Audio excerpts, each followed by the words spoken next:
ಪ್ರತಿ ವಾರ 1 kg weight loss ಹೇಗೆ ಮಾಡೋದು ಅಂತ ನಿಮಗೆ ಫಾರ್ಮುಲಾ ಹೇಳ್ಕೊಡ್ತಾ ಇದ್ದೀನಿ. ಈ ವಿಡಿಯೋ ಹೆಂಡ್ ತನಕ ನೋಡಿ. ಫಸ್ಟ್ ನಮಗೆ ಅರ್ಥ ಆಗಬೇಕು.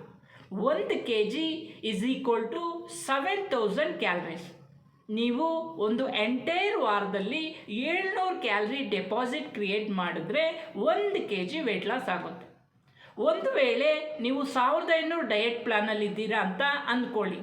ನಿಮ್ಮ BMR 1800 ಇದೆ. BMI ಬಾಡಿ ಫ್ಯಾಟ್ ಮ್ಯಾನೋಮೀಟರ್ ಸ್ಕೇಲಲ್ಲಿ ಗೊತ್ತಾಗುತ್ತೆ. ನೀವು ಚೆಕ್ ಮಾಡ್ಕೊಳ್ಳಿ ಎಷ್ಟು ಅಂತ.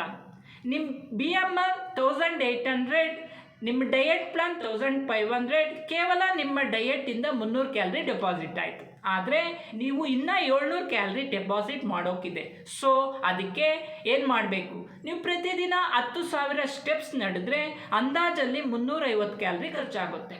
ಅದೇ ಥರ ನೀವು ಒಂದು 45 ನಿಮಿಷ ವರ್ಕೌಟ್ ಮಾಡಿದ್ರೆ 350 ಕ್ಯಾಲರಿ ಖರ್ಚಾಗುತ್ತೆ.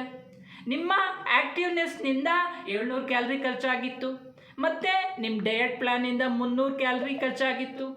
ಇವೆರಡೂ ಕೂಡಿಸಿದ್ರೆ ಒಂದು ದಿನದಲ್ಲಿ 1000 ಕ್ಯಾಲರಿ ಆಯಿತು. ಇದೇ ರೀತಿ ನೀವು 7 ದಿನ 1000 ಕ್ಯಾಲರಿ ಡೆಪಾಸಿಟ್ ಮಾಡಿದ್ರೆ 7000 ಕ್ಯಾಲರಿ ಆಯಿತು. ಹಾಗಾದರೆ 1 kg ವೆಯ್ಟ್ ಲಾಸ್ ಆಗಾಯಿತು.